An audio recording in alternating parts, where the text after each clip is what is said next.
So, dili na po na siya tunog ang tawag ana. Unsay tunog ani kay duha naman sila. So syllable na po yung tawag ana. Syllable. Sige.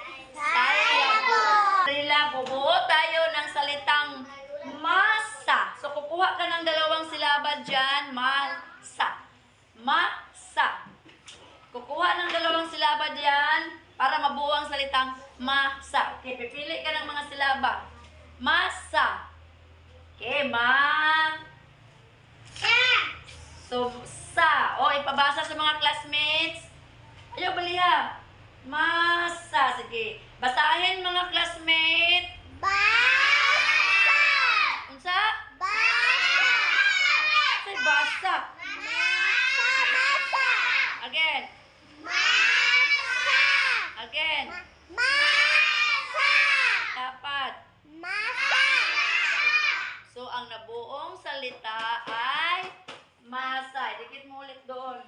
So, again, basahin. Basahin. Masa! Ngayon, ipalakpak natin ang ating mga kamay. Paminaw sa, kung ilang silaba, kung ilang syllable, mayroon ang masa. So, ipalakpak natin habang basahin natin ang salitang masa.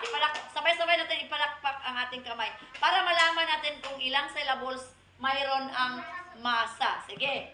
Habang babasahin, ipalakpak din ang kamay. Sige. Masa! Again. Masa! Again. Masa! Kung ilang syllable ang masa. Duha! Masa. Ilan? How many? Po! Dalawa. Sige. Again. Masa!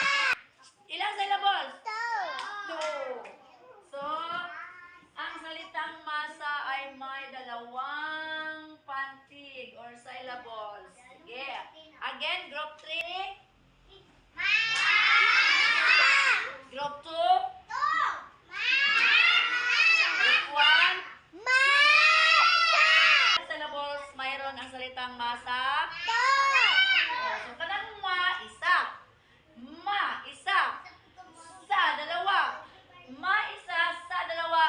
Masa. So, dalawang syllables. Yan. Yes! Okay, bubuo naman tayo ng salitang kapa. So, gusto ko si Jilay pumunta sa blackboard, kukuha ng mga silaba. Bubuo tayo ng salitang kapa.